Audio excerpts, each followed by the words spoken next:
here's a suggestion. Let's spend the next 2 minutes hugging as many people as you can. Please be respectful. If people don't want to hug you, please refuse. Oh, look how they run away. Look how frightened they all are of hugging. My goodness. Here we go.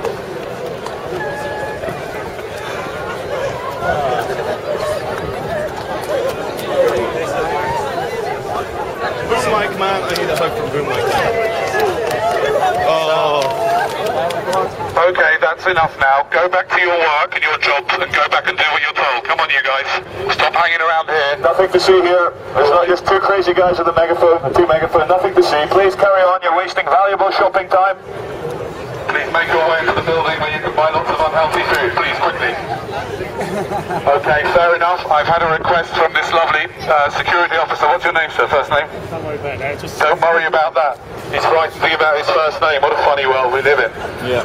The security officer, who was very nice, he said, can you give Canary Wharf a bit of good publicity and say how friendly and lovely a place it is? Yes, it is.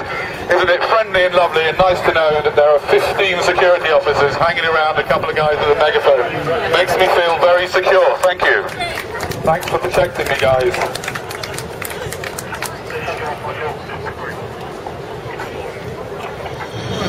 Send them off. What is this? Send them off. Ladies and gentlemen, they are going to call out double the number of security I've just been informed. Very important. Very important they bring as many checkered uniformed people out here to watch our presentation because it's all about the numbers of people. So the more people we get, especially these wonderful, wonderful fancy dress uniforms, the better. If it goes into the wrong hands, they know who we are. He's filming you? Yeah, no, but that's why we try not to do it. No, he's saying no. Under what authority? No, everything is definitely okay, sir. Come over here, mate, sir. It's nothing to do. I'd love to film. I've got no problem. But because of the security risks to us personally, filming, if it goes into the wrong hands, we know who we are. Yeah, well, I mean, they can just come here and find out who you are. Yeah, but the thing is that they can find out. This is John, a friend of as well from. I can see your face just coming here. Yeah, but basically we're walking through here, not that. I'm really sorry, but unfortunately the law isn't like that. We try to protect ourselves. I understand, but there's nothing that you can worry about. Don't say nothing, sir. Please don't. Ladies and gentlemen, I'm not allowed to tell you what this man just told me. It's top secret. It's something to do with terrorism. Just to let you know, terrorism is just a word. And it's a very clever word used to control you. There is no difference really between terrorism and war, and therefore the war on terrorism is like having a war on war. Also, what the gentleman said is that our footage from our friends here filming will be downloaded by Al-Qaeda, who will then single all of you out and blow you all up individually with an airliner or something. Charlie, didn't we find an Al-Qaeda bag earlier? If you'd like to make an announcement, please. Oh yes, we found a backpack, an unattended backpack, with Al-Qaeda operative Bravo 2 Alpha, fresh in from Saudi Arabia. If you've left your unattended bag, we are here waiting for you. Today is the amnesty day for all terrorists, for any bombs or knives or Semtex or C4 or... Hold on a second, Charlie.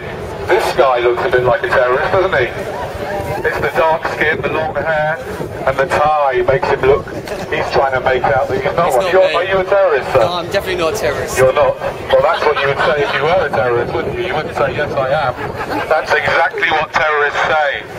If you see a terrorist or someone looking like this man, report him to the police immediately. We need to rid the world of terrorists and people with swine flu. Yes. You need to go through the necessary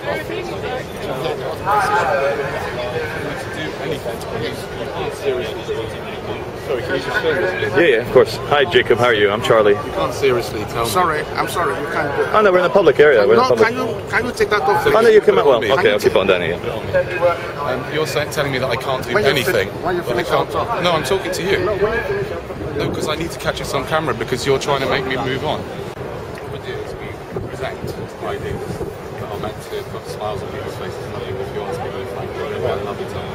And also to kind of to get over a beautiful message that we are all divine, amazing, powerful human beings under the uniforms and the masks. Okay, so you've got no sort of political agenda or anything like that? Nothing at all. Problem is, the underground don't want you here. But are we on? Yeah, I understand. But you see, the thing is, it's private property. It's private property.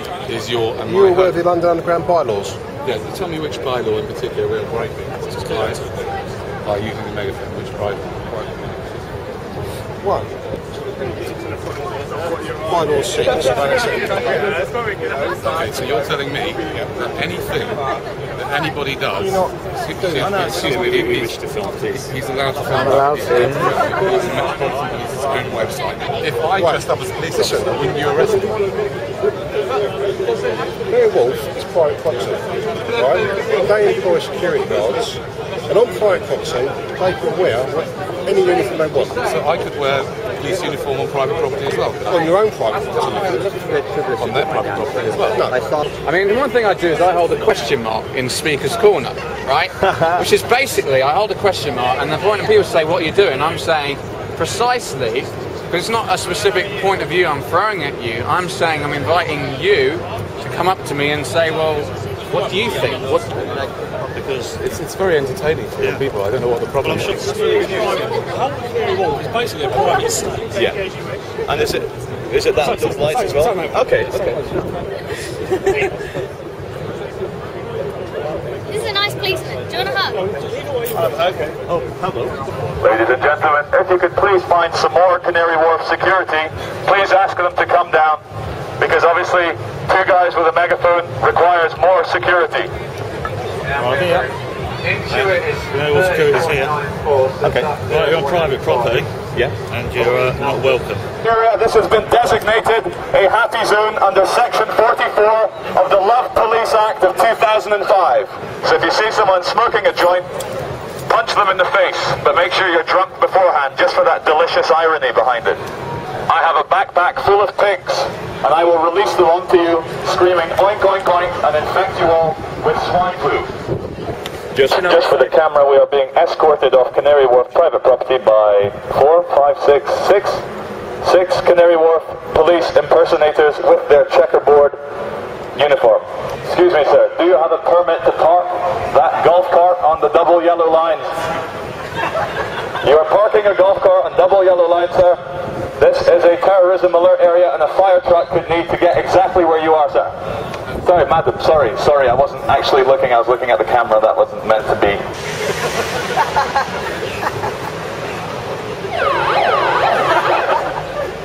This is about as real as your uniform, isn't it? It's close to a police siren, yeah? Yeah, I feel like a policeman too. I will now dress in a checkerboard uniform. Pick on the vest that looks bulletproof. Use 20 of my men to escort the small group of people with cameras and megaphones. That's it, I've got nothing else to say. Come on, Canary Wharf security, what if we were real terrorists? What would you do then? Come on, play along, do something. What do you think about this lot, Charlie? I think there's no better way to celebrate a big deal for all the big men in suits at Canary Wharf than to buy some cocaine and have sex with a prostitute, take your wedding ring off. Stop being naughty. Are you really going on with it? We are the Love Police. If you do not carry on smiling, we will beat you with our truncheon of peace. Ladies and gentlemen, drinkers of Bar 38, if I may have your attention for a second, this is a message from the architect of the Matrix. We would like to thank you all for having no imagination and picking a corporate chain bar. He's never going to use it. He's never going to heroin. Can you please flash me page 3 just for 1 second?